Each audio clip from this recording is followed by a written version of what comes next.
Richard Skipper celebrates. Every show is a celebration. Each show, Richard delivers the artists you love, showcasing what makes them unique. Never gossipy. The antidote to a sometimes hectic world. Now, here's your host, Richard Skipper. Happy New Year, everyone, and happy Monday. Boy, am I excited about today's show. Today, I will be celebrating the one and only Alex Rybeck. I've known Alex so long that I don't remember when, where, and how we met. But he's one of those main fixtures in the New York City cabaret scene and also in the theater scene. There are so many people who have had the opportunity to work with him.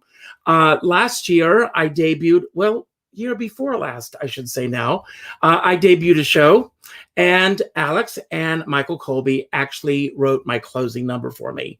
How prophetic it was when they wrote This Minute. And it's all about seizing life by the minute. Little did we know what was ahead of us. But today I'm going to be celebrating Alex, who has worked with just about everybody in this business. I'm seeing some names pop up here. Alex, Happy New Year. Happy New Year, everybody. Now, I'm going to ask you probably the toughest question that you're going to be asked all year. How long into the year do you keep saying Happy New Year?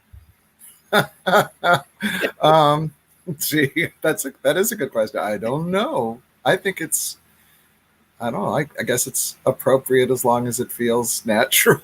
I will tell you, to me, it doesn't quite feel like the new year.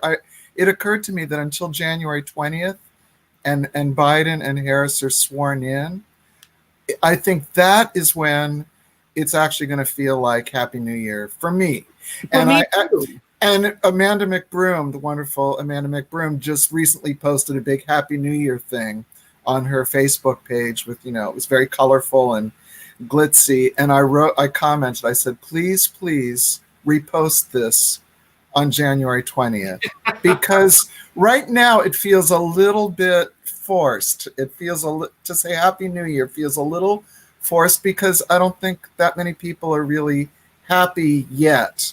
But I think we're on the brink of happiness.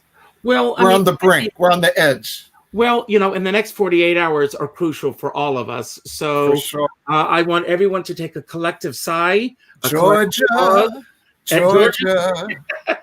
How close is your piano? Can we get a little bit of Georgia? I want to ask you, Alex, to start. Really, seriously, how are you doing really in the midst of this craziness that we're going through? I just figured it out. Today marks 298 days since the theaters shut down. And of course, when the theater shut down, that included cabarets, cruise ships, and all of the venues that you normally are working in. So how are you dealing with all of this right now? Thanks for asking. And I'd like to ask you the same. It seems to me that you've found a way to get through this. And like this show, you have found outlets. And I'm happy to say that I'm finding outlets, and I hope to continue to do that. It took me a few months. I think I was in shock for about 3 months, because literally overnight on March 12th, like all musical performers, my entire calendar for 2020 was just erased. Well, I want to ask overnight. What did your calendar look like on March 11th? Well, I had gigs through the rest of the year and into this year. So I had a very full calendar. And of course, in the freelance musical world, things pop up, as you go along. So my spring was very full, my summer was very full, my fall was lighter, but that would have filled up as one would get closer to those dates. But I calculated that overnight I lost $36,000 of confirmed work. And of course it would have been more than that, because like I said, November and December would have gotten, those dates would have gotten filled in by the summer. So I can't really calculate how much money I actually lost, and not to mention it made me realize so much of my social life is also tied into my work. It's all kind of the same. The people I enjoy hanging out with are the people I rehearse and perform with and travel with, and it's all very connected. So I think I was kind of in shock through, through the summer, basically. And then by the end of the summer, things were getting a little desperate because my government checks were delayed, and I was running out of money, and I had no my industry was gone, and it was just not a good time. But I'm happy to say that the ship has sort of turned around. I'm more fortunate than some other people who their entire livelihood is performing. And as a musician, I've got other musical services I can provide. So even though I'm not doing a lot of live performing now, people are calling up asking for arrangements or. Well, I was going to ask you, in your profession, more so than it is for those of us who are not behind the piano, your livelihood, your career, everything is pretty much dictated by people reaching out to you and asking you to work on their shows.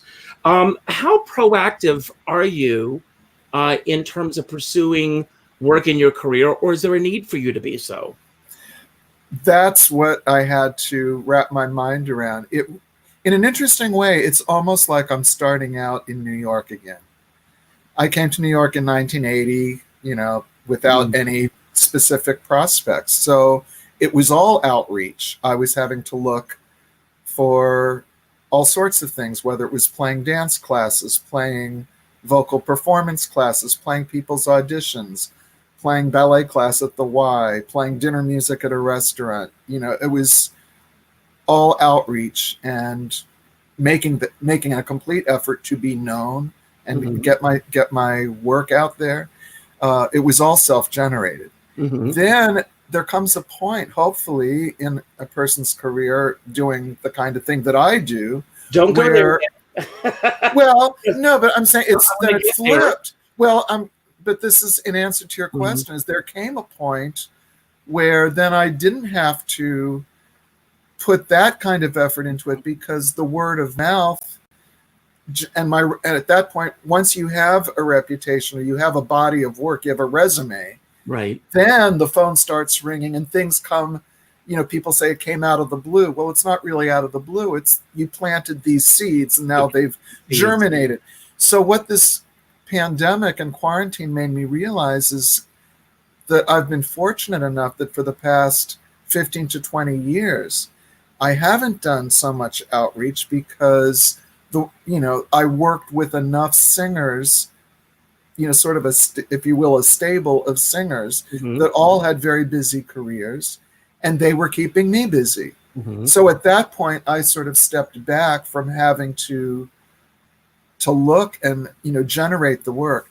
Once the live performing was ended back on March 12th, it was like, in a way, starting over. I said, okay, I can still arrange, I can still record accompaniment tracks for people. There are services I can provide, but people aren't going to necessarily reach out to me for those or even know that I do that or I'm willing to or I'm available. And I talked to my friend Dan Hampton Calloway, and she was saying, how are you doing? What can I do for you? And I said, well, I'm trying to figure out how to get my name out there in a new way because, you and I aren't performing and I want to be able to provide services. And bless her heart, she said, well, I can put together an ad for you. And I didn't even know she had that kind of graphic design ability or desire. And she said, send me your headshot and what do you want it to say? And I put together, sort of a template. And then she sent back like 20 different versions. Wow. Just like way above and beyond the call of duty. Is there anything she can't do? I don't think so. No. Maybe kidney surgery or something. I don't know. But she can probably do that too. I don't know. Well, the reason I said I didn't want you to go there because I want to really let your career unfold for us. I want to go back. We're going to go way back. You came to New York in 1980. I came in 1979. It was a very different New York from what it is now, pandemic excluded. So let's go back. Where are you from originally? Brothers, sisters, your parents? Okay. I was born in Dayton, Ohio, but I did not grow up in Dayton, Ohio. And I have a brother who's a year older than I am, named Rick or Richard, whichever you prefer. He goes by Rick mostly these days. He's gone by both. And we were born in Dayton, and it was just sort of one of these flukes that my parents happened to be in Dayton at that moment in time. But my dad is originally from Wheeling, West Virginia, and my mom is from Austria. She was born in Vienna, Austria, and through circumstances then with the war coming along, she left Austria at the age of 10, grew up in a convent school in Scotland, then came to the States and met my dad. At that time, my dad was going to school at Antioch, so that's how the two of them ended up in that area, and my brother and I were born there. And at that time, my dad was a journalist, and he became the Washington correspondent for the Dayton Daily News. So in 1961, we picked up and moved to D.C. So D.C. I consider more my hometown than Dayton, because I was 4.5 when I left Dayton, Ohio. So I'm from Dayton, but I don't really consider it my hometown. But growing up there, were you surrounded by music as a kid? Growing up in DC? Well, or just in my family. Yeah. Well, my dad plays piano, and that was never his profession, but he plays very, very well. And so he was my first influence as far as a pianist goes, because he loved to play for his own enjoyment and played classical music as well as Broadway show tunes. And he loved Rodgers and Hammerstein, and would play through the Rodgers and Hammerstein songbook, so I knew those songs very well. And then he has a certain repertoire of classical pieces, Brahms and Chopin and various things that he loves to play. So as a little kid, I kind of gravitated toward that instrument, and I'd sit on Dad's lap with my hands on top of his and pretend I was making these incredible sounds. And as soon as I could reach the keys, I started plunking out little tunes. And my mom also plays, but she rarely played. I know that she, as a young girl, studied it and, could read music. And she had a beautiful singing voice. So she would sing around the house and Dad would play. And they enjoyed playing records. And we had all the usual, My Fair Lady and Sound of Music. That's the Mary Martin Sound of Music. Yes. And the Julie Andrews, Rex Harrison, Broadway, My Fair Lady, and Fiddler on the Roof, and all the, kind of records that at that time most sort of middle America, middle class households had at that time. It was just that was popular music. So you had a hi-fi in the living room? So we had the hi-fi, exactly, and I had to handle my parents' records very carefully and ask permission. But I getting them back into those sleeves. Exactly, right? Yeah, but I absorbed all that music, and I had a good ear. So I started lessons when I was about 6.5. But I was fortunate in that my piano teachers that I had never discouraged me from also playing by ear and picking out songs on my own. And I know a lot of classical teachers do that. Once you start learning to read music, they don't want you playing by ear for some reason. But my teachers were always very encouraging of that. So I had sort of a parallel tracks.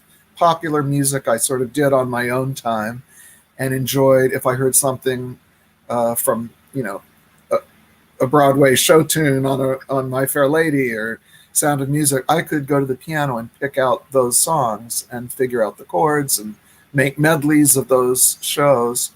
And that came very naturally to me. At the same time, I'd practice half an hour every day for my lesson.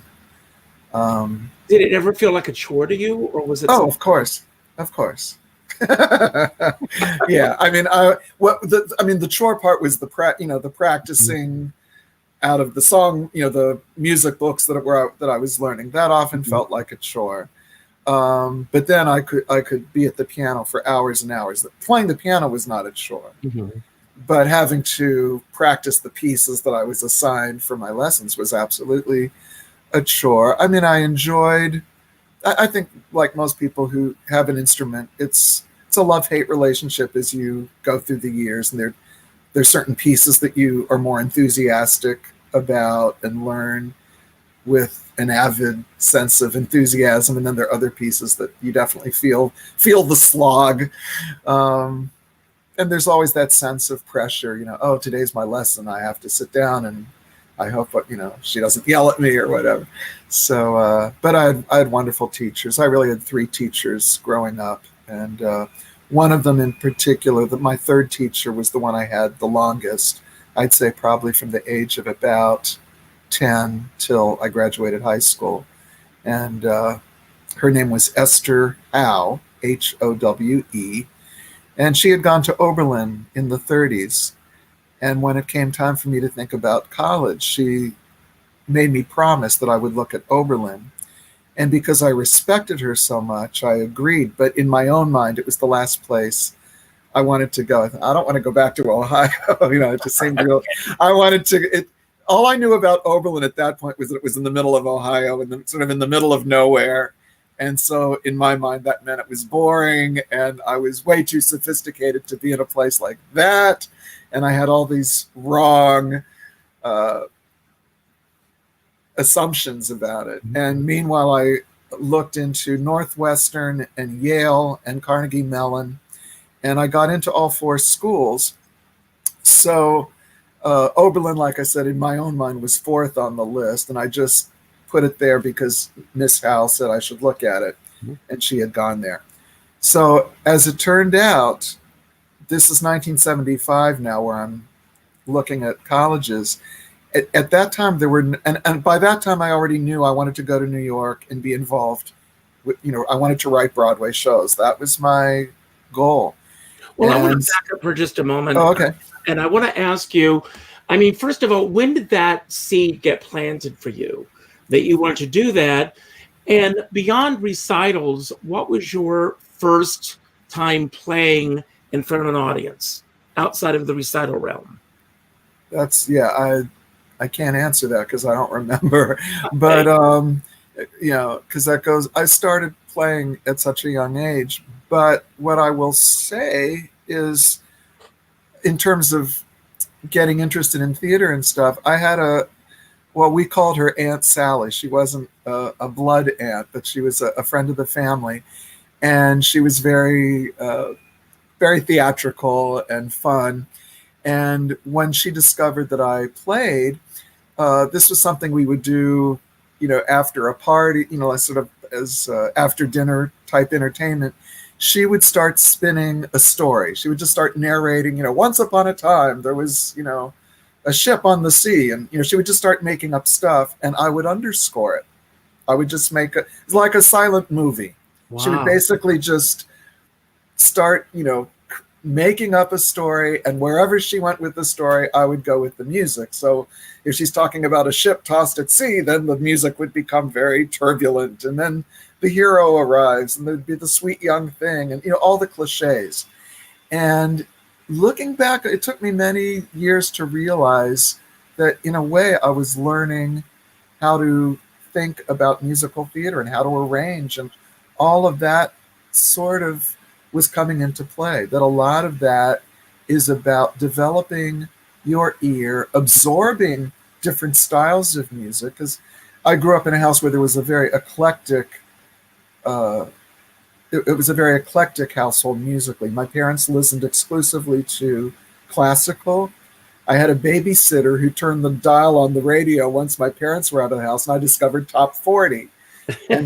So then again, it was sort of like a schizophrenic thing. When my parents were home, I was absorbing all this classical music. When they were out of the house, I was listening to, we're talking about Top 40 radio of the 60s. Yeah. So, Petula Clark, Dionne Warwick, I discovered at that time, Petula Clark, Motown, at that time, Top 40 was so eclectic. It was movie themes. It could be a country song. It could be a novelty song. it could be R&B, it could be Beatles, it could be, it was so eclectic. I've always felt when when the radio started going exclusively to specific demographics, future generations have lost out on being exposed to so much music. I agree. It's ironic that there's more available, and yet the way it's programmed, it's so narrow. So you can live your whole life and only listen to rap, or go through your whole life and only listen to dance music or something, And I feel very blessed that I grew up where you could listen to Jose Feliciano 1 minute and Skeeter Davis the next, and then a Henry Mancini or Burt Bacharach instrumental, and then the Fifth Dimension, and then it was all popular music, and even Broadway songs could be in the mix at that time. So I grew up with on weekends in fact there was a Broadway hour on the classical station. So when my parents would pick me up from Sunday school, I would hear the cast album of On a Clear Day, or Fiddler, or whatever was, the Funny Girl. Those were the new shows at that time. And if something was in my head, then I ran to the piano and wanted to recreate it. And I discovered with a little bit of effort, I could play what I was hearing. And it was great ear training, because the pop music of that time that was exciting to me, like Burt Bacharach, like Tony Hatch, who wrote Petula Clark stuff, like Jimmy Webb, who was writing for Glenn Campbell in The Fifth Dimension, Laura Nero. These were songwriters that were not just using 3 chords. And so, and because we didn't have computers then, and we couldn't just instantly listen to a song over and over, you had to sit by your transistor radio and wait each hour for the hit song to come on. So, it would be like Marilyn McCoo singing One Less Bell to Answer, and I'd be listening with tremendous concentration, or Petula Clark, Don't Sleep on the Subway, Darling. And, then I'd have to try to keep it in my head, go to the piano, and figure out as much as I could until the song would come around again. So it was really good ear training. And when was the first time that you became aware of true musical comedy or musical theater beyond the cast albums that you were listening to? Well, it was cast albums, and like I said, I was listening to albums also being played on the radio, where they would narrate the stories and play the songs. And my parents took me and my brother to see shows. So from a very young age, really, as soon as we knew how to behave in public, they would take us to the opera. They would take us to Broadway shows. The 2 earliest Broadway shows that I remember, now these were bus and truck companies at Shady Grove Music Fair in Maryland. There was a bus and truck of Milk and Honey by your good pal Jerry Herman, and Molly Pecan, who was the original star, was in this company. So I remember, I would have been, I don't know, like 8 years old or something, seeing Molly Pecan in Milk and Honey, and I was told that she was a big deal, And the only thing I remember about that show was a big dance number where they were throwing her. she was a tiny little, she was like 3 feet tall, but they were like throwing her all around, like a beach ball. I remember that, and I think that same season they did a production of Camelot, and I have no idea who was in it. But those were 2 really early memories. And then my parents loved opera, and I remember seeing Madame Butterfly and Carmen at Carter Barron Amphitheater, which people who know Washington, D.C. Probably know that amphitheater in Rock Creek Park. And so, so I loved theater. I loved musical theater. And so at a very early age, I started composing. And at the age of 10, I wrote my first full musical, which was an adaptation of Charlie and the Chocolate Factory. Oh, wow. And we actually did like a little, production with my neighbors as, singing the songs and that kind of thing. And my dad, with his background in journalism and wanting to be very, above board with everything, knew that in order for anything to happen with it, you first have to get the rights. So he wrote to the publisher of the book, and they had just sold the movie rights. This was just before the famous, Willy Wonka movie with Leslie Bricusse score. But that we didn't even know about that yet because it hadn't come out. But the rights had just been sold. Mm-hmm. So my dad gets this very nice letter from Alfred A. Knopf, which is like, if you want to pay us, $10,000 or whatever, you can have the rights. So that sort of put it into my version of Charlie and the Chocolate Factory. But somewhere in a pile of stuff, I've got like 20 songs that I wrote at, the age of you got to pull them out to hear them. So did you make the decision that you wanted to come to New York to pursue this before, during, or after college? Oh, I knew when I was in junior high or high school already. Yeah, and what really got me saved out of the classical world fully into the musical theater world, because for a while I think it was sort of assumed that I would be a concert pianist. That was sort of the track I was on. I think as far as, I don't know what makes me think that looking back on it, but it seemed like that was where I was heading, and that's what people were expecting of me. But in junior high, there was a production of the melodrama The Drunkard. Which is I laugh because it keeps coming up in every interview just about. Really? Yes. It's a classic melodrama with the bad guy and the sweet young thing and the hero. And they were doing a version that did not have music in it, but it needed music. And somebody at school came up to me, like in the hall, like the day before the show. And I guess at that time I'd been playing for assemblies, and I was sort of known around school as a guy who played the piano. And they came up to me and they said, would you be able to make up some music to go with this play? And this is where those evenings with my Aunt Sally, came into play, because it's like, oh, I know how to do that, I think. So I agreed. And at this time they were already into their final run-throughs. And I went to a run-through, and my job was just to sit at the piano and roll with the punches. And that's what I did. If it was a scary scene, I played scary music. If it was a romantic scene, I played romantic music. Aunt Sally. Yeah, it was all because of Aunt Sally. So I had trust in my own ability to improvise to that play, and we did maybe 2 performances of it, and then there was a cast party, and that was my first cast party. And I think that it sounds silly, but I think that had a whole lot to do with making that shift from classical music to wanting a Broadway career.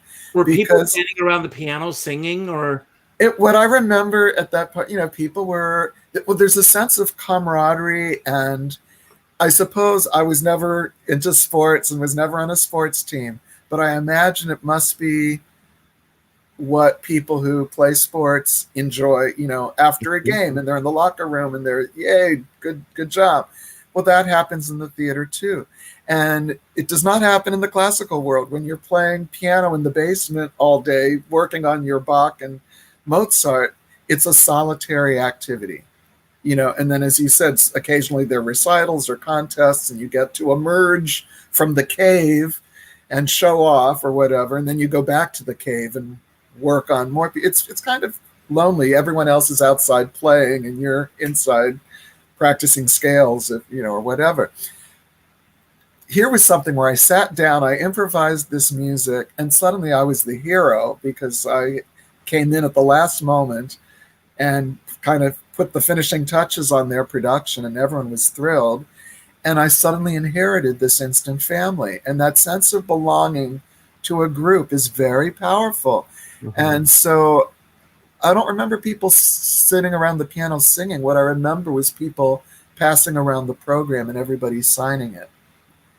And I bet somewhere I probably still have that. I don't know where, but I probably have it.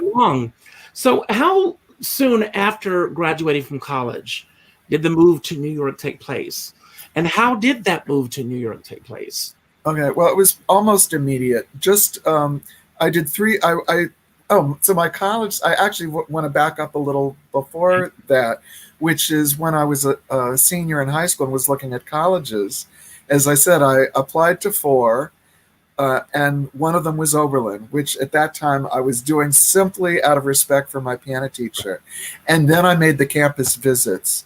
And to this day, if I'm ever talking to young people about their college search, I tell them the most important thing is the campus visit. Because when I visited the 3 schools that I really wanted to go to, that I was excited about, they turned out not to be the right places for me. And the last place I thought I wanted to go to turned out to be the place that I was most excited about. Why? Because in 1975, at that point, I knew my goal was to go to New York and I wanted to write shows. So I wanted to go to a college where I could get a lot of experience doing that. I wanted to take music and theater equally. And in 1975, you couldn't do that. There was no musical theater. There were theater departments and there were music departments or music schools. There was no place where you could do both. And Oberlin, which ironically is not a place you think of like for Broadway, it's a very serious classical conservatory, but it's a conservatory attached to a liberal arts college. And by enrolling in the college, they had a program called Inter-Arts, which was basically a make up your own major and we'll give you a degree. So using the Inter-Arts template, I could take music courses and theater courses. The music courses were in the conservatory, the theater courses were in the college. So I ended up with a college degree, but half my credits were in the conservatory. So I kind of mushed a composition major and a theater major together, but it wasn't an actual double major, but that's I made up my own version of a double major. And so then after 3 years at Oberlin, I had 1 more year to go, and I got a job offer to be composer in residence and musical director at a theater in the Washington area called the Roundhouse Theater. And I had worked with them when I was in high school. So that's how they knew about me. And they were sort of waiting to see what would happen to me. And their musical director was leaving. So they reached out to me and I had a decision to make. I had 1 more year to go to get my degree, but here was a professional theater offering me a job. So I thought, okay, what do I need that 4th year for? I'm on my way. So I dropped out after 3 years and worked at this theater for a year.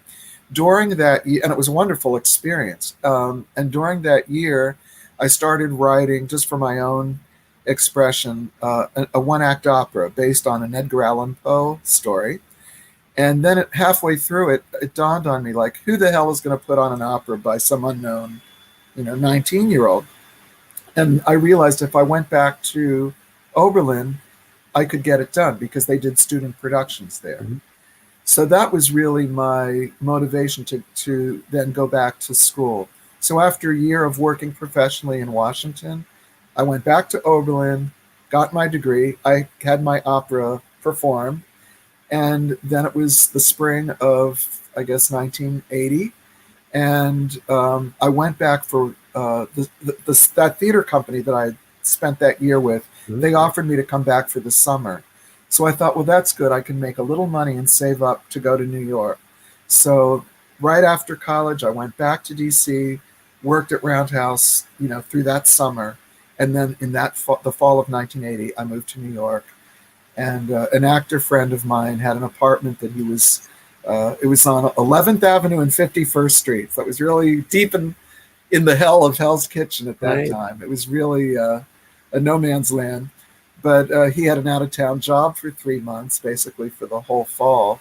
And I could have his apartment for, I think the rent was like $350 a month or something, And did you have any survival jobs outside of music?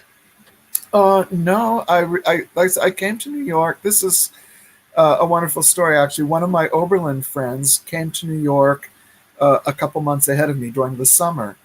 And he met a guy named Joel Silberman, who some of you may remember. And Joel Silberman was a musical director and pianist and songwriter. And at that time, he was working nightly at a piano bar called The Piano Bar. And it was on Broadway, just south of Lincoln Center. Did you know it? Do you remember that place? Is Houston Allred was playing the piano there. And the very first time that I ever performed in a cabaret room, as Carol Channing was in the piano bar. Well, this was like my 2nd or 3rd night in New York. I went there because this Oberlin friend had got, he had been hanging out there. He saw Joel playing, and during one of Joel's in between song, verbal riffs, mentioned that he was about to musical direct an off-Broadway musical called Really Rosie. And my friend actually is Jeff London, who some of you know from his features on National Public Radio, and he also wrote the musical Wings, which was at the Public Theater. So this is my friend Jeff London, and he asked Joel. He said, "Joel, he said, I have a friend who's moving to New York in about a month. Are you going to need an assistant?" And Joel said, "I probably will." And Jeff said, "How can my friend, reach you?" And Joel said, "Oh, here's my information. Have your friend contact me when he gets to New York." So when I came to New York, I had Joel's name and number. And like my first or second night, I called him. He said, "Well, I'm at the piano bar tonight. Come on by so we can meet." So that's how I met Joel. He was at the piano when I got there. And I remember somebody made a request that Joel didn't know. And then he went on break and I introduced myself. And Joel said, "Oh, this is perfect. Why don't you go to the piano and I can listen for, I'm on my break now anyway. So why don't you take over for like 15 minutes and let me see what you do?" So I started with the request that somebody around the piano had made that Joel didn't know. And then just sort of, took requests and just played whatever. And after about 10, 15 minutes, Joel came back and he said, "I think you're wonderful. And how would you like to work on this show?" I said, "Oh, that sounds great." And then he came to my apartment the next day with an armful of lead sheets. And it was all these Carole King songs for Really Rosie. And that was, so I was lucky, like within days of moving, I had an actual job, and that job, I got my union card, joined the musicians union to do that. And Patricia Birch was the director choreographer. Oh, wow. And there was even a book that was written about that. I don't know if you can see it, that production. Yes. It's misleadingly called Behind the Scenes of a Broadway Musical. And I say misleadingly because it was an off-Broadway musical. Right. It ran at the Chelsea Arts Theater across from Manhattan Plaza. That's where it opened. And Tisha Campbell, who some of you know from the Martin Lawrence show, she was the lead actress of this. She had just turned 11. The whole cast was little kids between the age of, they were mostly 8, 9, and 10-year-old kids. And Tisha turned 11 during the run of the show. And did Merrily We Roll Along come almost simultaneously with that? My same friend, Jeff London, heard through the grapevine that Hal Prince was looking for interns.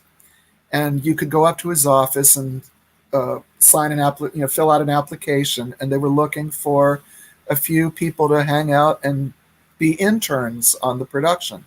At the same time, there were auditions happening, and some of my Oberlin friends were auditioning for the show. So my involvement with Merrily started both as I was playing for some of the auditions, and at the same time I knew that they were also looking for interns. So I went up to Hal's office and filled out an application. And to this day, I don't really know why I was chosen. There were three interns chosen.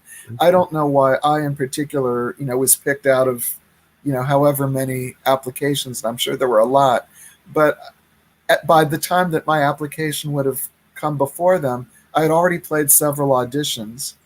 And so everyone around that table, Paul Gemignani, the conductor, and Stephen Sondheim, who I had a correspondence with by that time from college, and Hal Prince, they would have all gone, "Oh, I know him."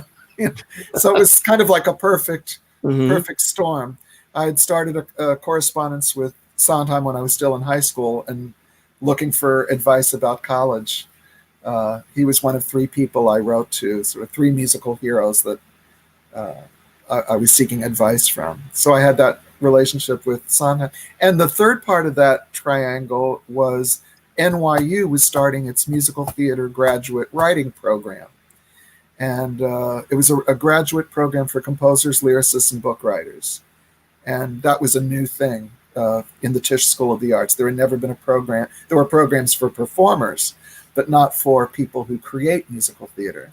And they got my name somehow, and they threw scholarship money at me. So I was, at the same time that I was working on Really Rosie, I was also starting this NYU graduate program. And two of the master teachers of this writing program were Hal Prince and Stephen Sondheim.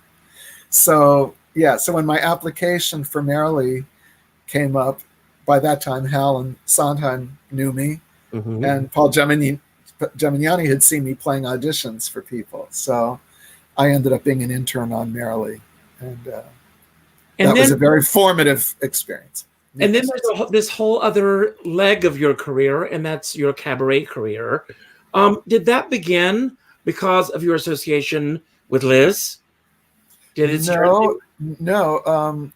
It's a good and appropriate question, because I did meet Liz during Merrily, but she wasn't really doing cabaret at that point, or she was really focusing on theater, and she and I didn't really become, friends until about 10 years later.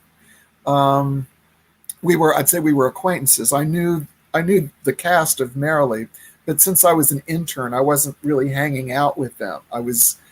We saw each other all the time, and we had little exchanges.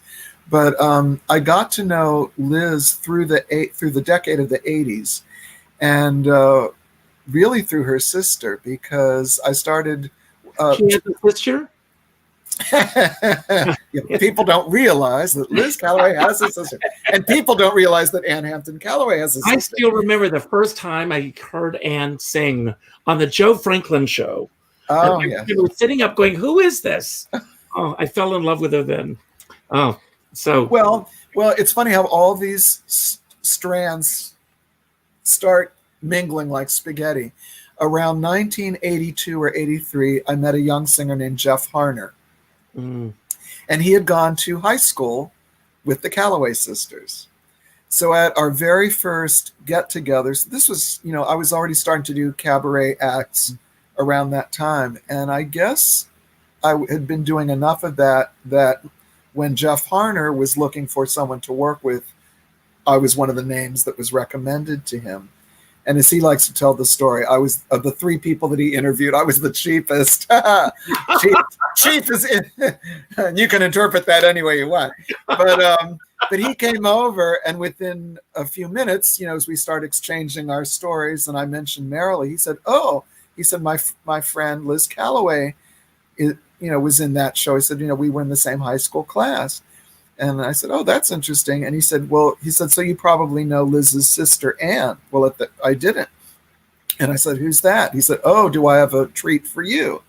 So it was through Jeff that I then went to see Ann for the first time, who at that time was playing and singing at a restaurant called Le Ver Galant, and across from the American Place Theater. And like you, I was wowed. Someone was playing so beautifully, singing so beautifully, writing these incredible songs, doing impersonations. It's like, what can she not do? So she became kind of my go-to entertainment choice whenever I had friends or relatives come to New York. Wherever Ann was playing and singing, that's usually where we would wind up, because for the price of a drink, you could sit at the bar and hear this incredible singer who at that time was not that well known. And so eventually I kind of became a groupie, and then after a groupie became friends. And then Liz, who was, then doing shows like Baby and, various shows, she would sometimes drop by after her shows to wherever Ann was playing. And after Baby became a hit, Liz would show up at these places where Ann was playing, and very often somebody in the audience would yell out to Liz, "Sing The Story Goes On."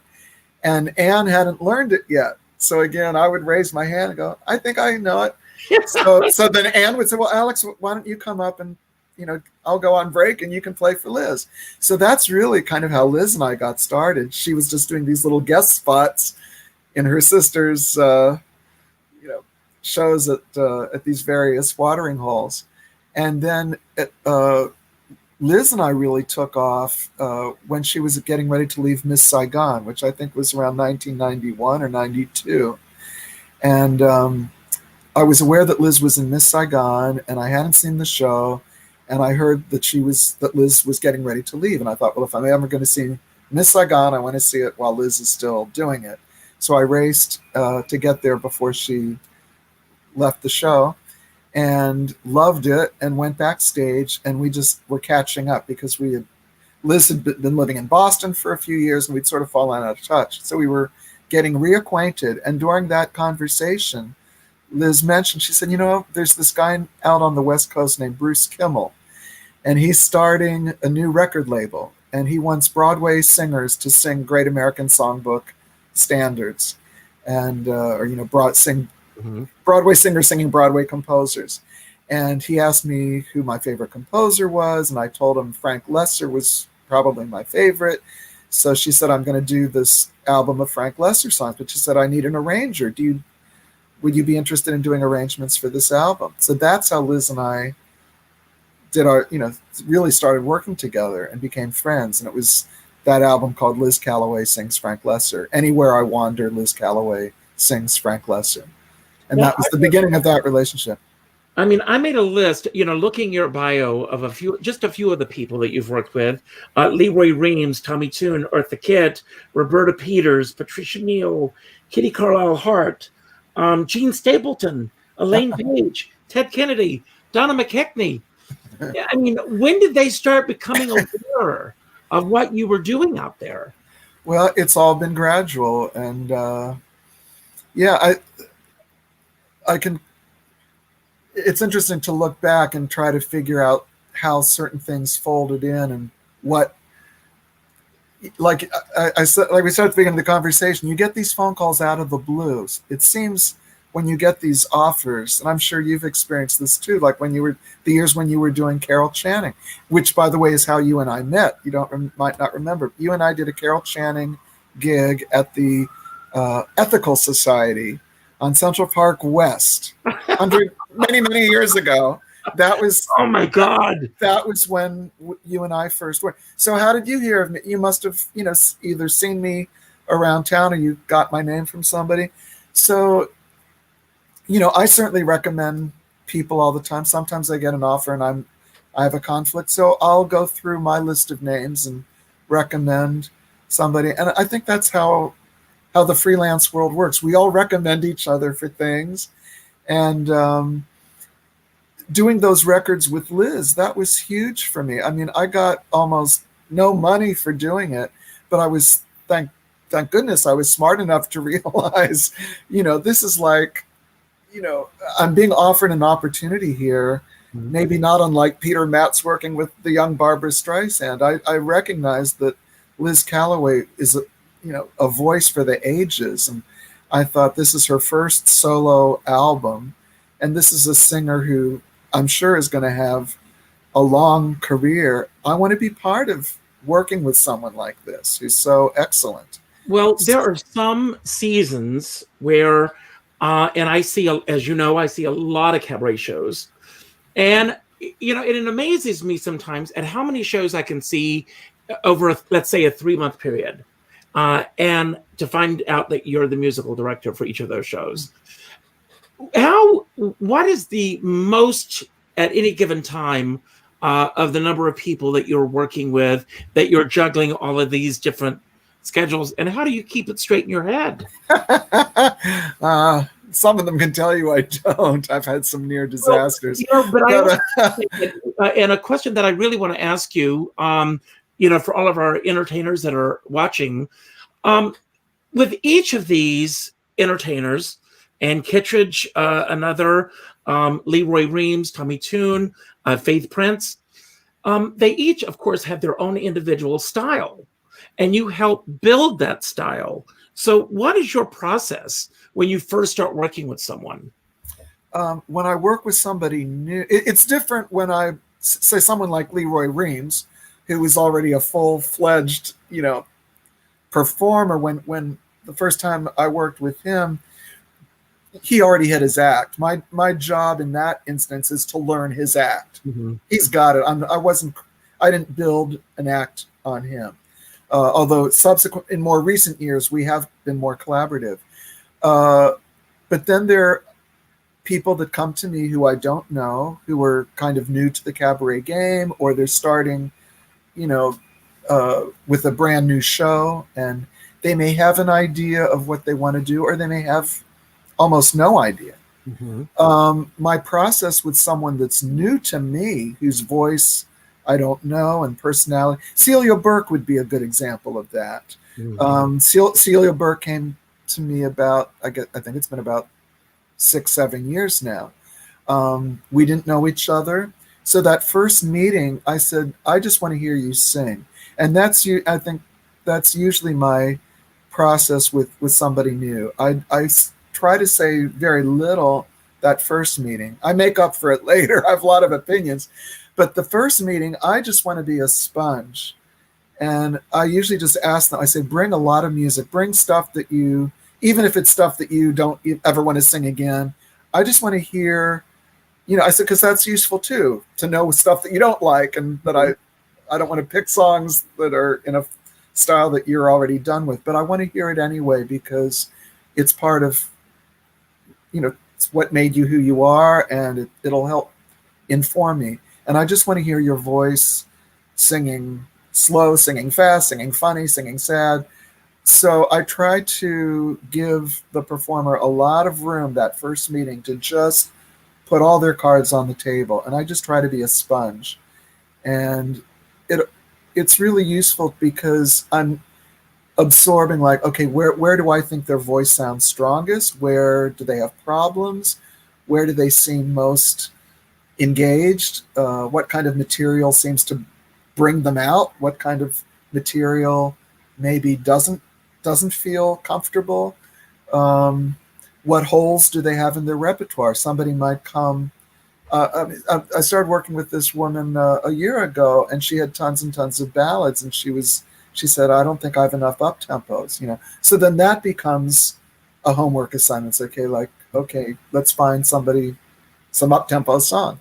So I'd say the process is different for each person I work with, because again, working with a Donna McKechnie or working with a Faith Prince is different from working with a Jeff Harner, a Liz Calloway, or a Ann Kittredge. You know, they're all so different, and I love that. I thrive on that. I'm not doing going through the same process with each person.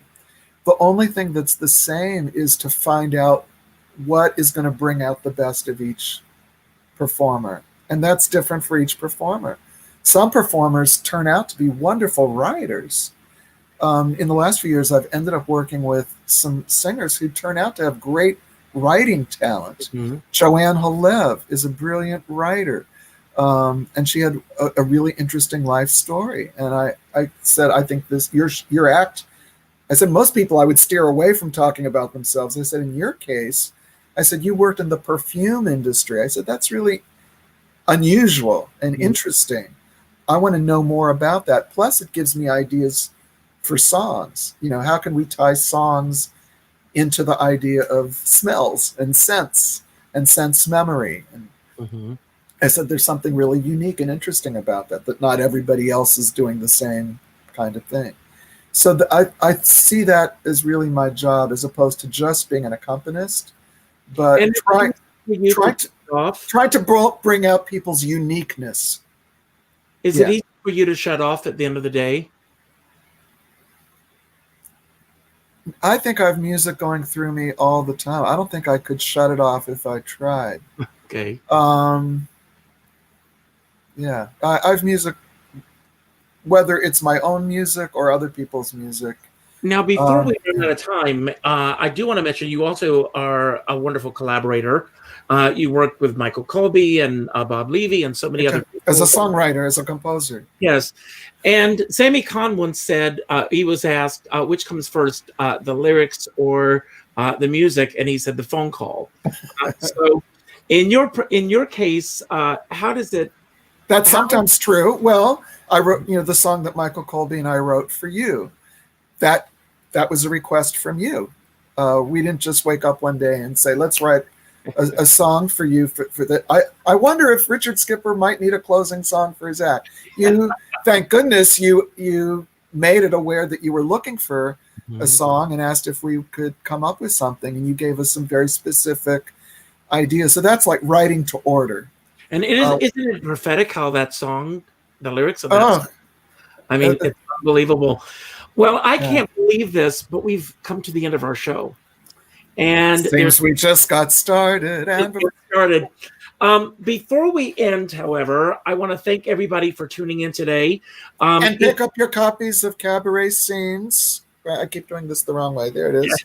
It's Melissa Errico on the cover, but it's Richard Skipper on page 12. I'm the centerfold. You're the centerfold boy. Yes, but I want to thank everyone for tuning in. If you enjoyed the show, and I hope you did, and if you haven't done so already, please go to my website, richardskipper.com, sign my guest book with your thoughts about the show. That helps to boost me in other markets. And I also want to let everyone know that on Wednesday afternoon, I am going to be interviewing Ron Bomer on behalf of the Broadway Mentors Program. He's done Fiddler on Broadway, Book of Mormon, The Scarlet Pimpernel, and so many other incredible shows that we'll be talking about, and the work that he's doing with the Broadway Mentors Program. I also end every show by telling everyone to go out and do something nice for somebody else without expecting anything in return. Go to your Facebook friends list and go to the third name that pops up and reach out to that person and let them know what they mean to you.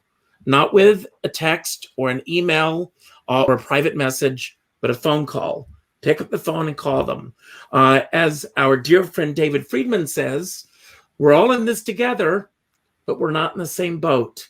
And so we live on borrowed time. Right. You don't know what anyone else is going through at this time. So please, please, please reach out. And now that brings me to you, Alex, once again. Thank you for all that you do for the cabaret community. You have added so many layers over the years, and you need to be celebrated. And I'm thrilled that you said yes when I reached out to you. I think I reached out on your birthday and asked you if you wanted to do this. But I appreciate it. And I would be remiss. I just want to say that I want to give you the final word. Anything that you want to talk about that we talked about. There's your snake. I would be remiss because people always ask me about Petula. So here's Petula. Petula! Petula, yeah. She's a dear. Am I the first person to have a snake on my program? You tell me.